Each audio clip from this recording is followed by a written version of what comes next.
रात्रभर गोंधळ करायचा नाही. बोला बोला बोला मंचनावर.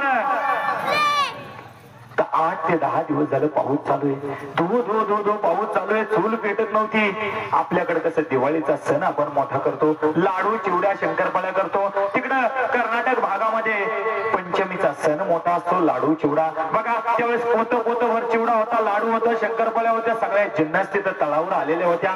चूल पेटत नव्हती. 8 दिवस झालं पाऊस चालू आहे. कुणीतरी गावातून कन्या आणल्या तर कन्या खायचे, नाही तर ही मेंढके मंडळी, सेवाधारी मंडळी लाडू चिवडा खायचे. चूल पेटत नव्हती. एवढ्या चिखलातून, एवढ्या राडीतून हा व्यंकप्पा सावकार मामांसाठी भाकरी आणि भाजी भात घेऊन येत होता. एक दिवस मंडळी असं झालं, पाऊस उघडायला तयार नाही. पाऊस चालूच आहे. त्या व्यंकप्पा सावकारानं नैवेद्याचं गाठोडं घेतलं. अरे ह्या जगाच्या मालकाचं नैवेद्याचं गाठोडं घेतलं. 2 भाकरी भाजी भात घेतला. ते गाठोडं घेतलं, निघाला. पाऊस उघडायला तयार नाही. खुर्चीवर बसला मंडळी, वाड्यामध्ये खुर्चीवर बसला. आता पाऊस उघडल, मग पाऊस उघडल. पाऊस उघडायला तयार नाही. खुर्चीवर बसल्या बसल्या त्याला डुलका लागला, झोप लागली मंडळी. त्यावेळेस मामांनी 11 वाजेपर्यंत त्या व्यंकप्पा सावकाराची वाट पाहिली. बघा देव सुद्धा भक्ताची वाट पाहतोय. या कलियुगामध्ये भक्ताची आठवण काढणारा कलियुगातला देव म्हणलं तर फक्त बाळू मामा. आणि मामांनी आठवण काढली. आणि त्यावेळेस मारुती भोसले म्हणून मामांच्या तळावर एक सेवायला होते. बघा ज्यांचा अर्धांग वायू मामांनी बरा केला होता, असा हा मारुती भोसले. मामांनी आवाज मारला, अरे मारत्या ये इकडे म्हणले. अरे व्यंकप्पाने टांग दिली म्हणले, व्यंकप्पा आला नाही. अरे भूक लागली रे म्हणले. बघ म्हणले स्वयंपाकाच्या बिराडात जाऊन काय आहे का. मामा अहो 8 ते 10 दिवस झाले पाऊस चाललाय, धो पाऊस चाललाय. अहो मेंढके मंडळी जे काही लाडू चिवडा असेल तेच खातात मंडळी. मामा काहीच नाही. अरे बघ रे बघ. बघा देव सांगतोय म्हणून, जगाचा मालक सांगतोय म्हणून गेला. स्वयंपाकाची बिराडाची ताडपत्री वर उचलली. अर्ध्या भाकरीचा शिळा तुकडा सापडला, बुरशी लागलेला. किती दिवसाचा होता माहित नाही.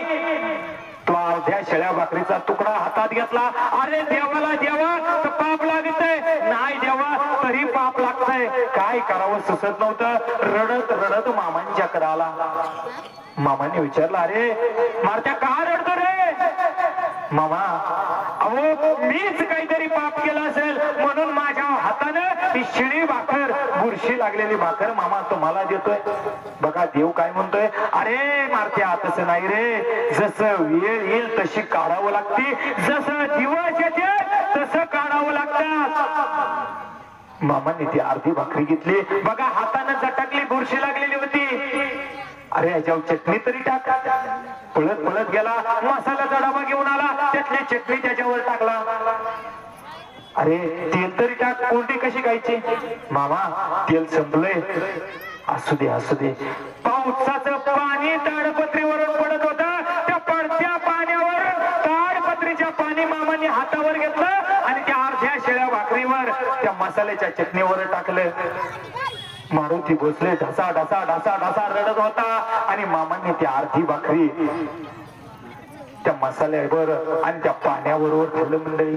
आणि त्यावेळेस झोपायला जात असताना मारुती भोसले म्हणायला लागला, अहो देवा तुम्ही तिन्ही लोकांचा स्वामी आयसा. अहो तुम्ही साक्षात परमेश्वर आहे, साक्षात भगवंत आयसा. मामा ही वेळ तुमच्यावर आली.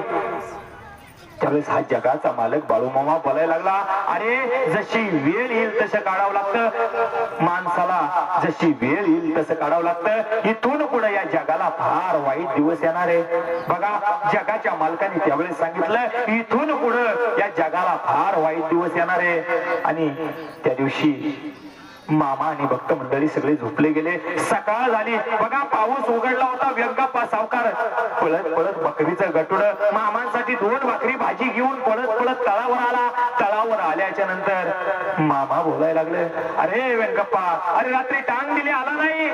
मामा मला माफ करा. अहो पाऊस येत होता, मला बसल्या बसल्या खुर्चीवर झोप लागली, मला माफ करा.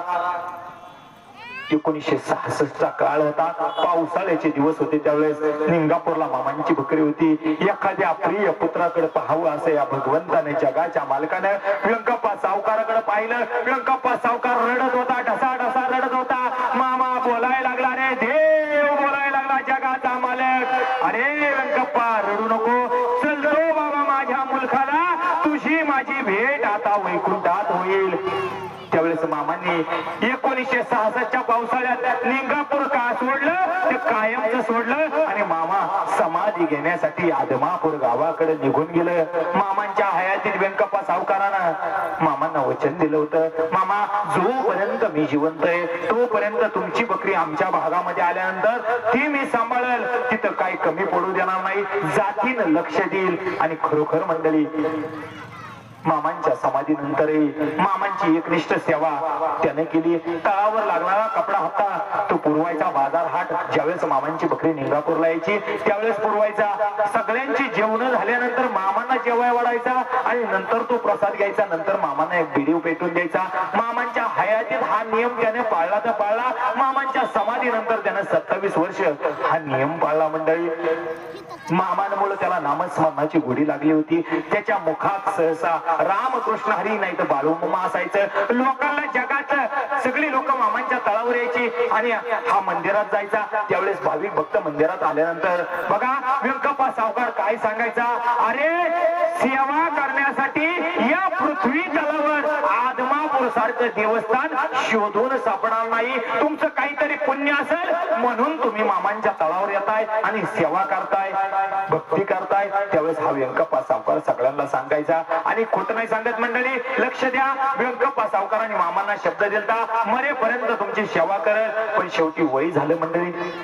मामांचं सेवा करणं म्हणजे सोपं काम नाही. मामांचं काम म्हणजे एक मेलेल्या हत्तीचं मड आहे.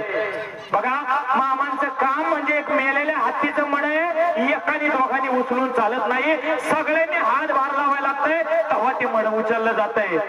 तर त्यावेळेस जीव जात असताना त्यावेळेस स्वतःचा पुतण्या पुंडलिक सावकाराला बोलावलं, अरे आपल्या घरामध्ये कोण वकील आहे, कोण डॉक्टर आहे, ही जबाबदारी माझ्याच्याने पेलवणं झाली, ही जबाबदारी तू तुझ्याकडे घे आणि मामांची एकनिष्ठ सेवा कर, भक्ती कर. ती सांगून वारले आणि मामांचा भक्त व्यंकप्पा सावकार मामांना भेटण्यासाठी वर कैलासाला वैकुंठाला गेला. बघा एवढा भक्तिवान होता. 1972 साली दुष्काळ पडला मंडळी. कोण तळ बसवायला घेत नव्हतं. 22 घोडी होती मामांची त्यावेळेस. त्या 22 घोड्याला कडवा लागायचा. बघा त्यावेळेस त्या व्यंकप्पा सावकारानं काय केलं बघा, 1972च्या दुष्काळामध्ये त्यांनी एक ट्रक भर कडवा यादवाडच्या मिलमेन मध्ये नेला.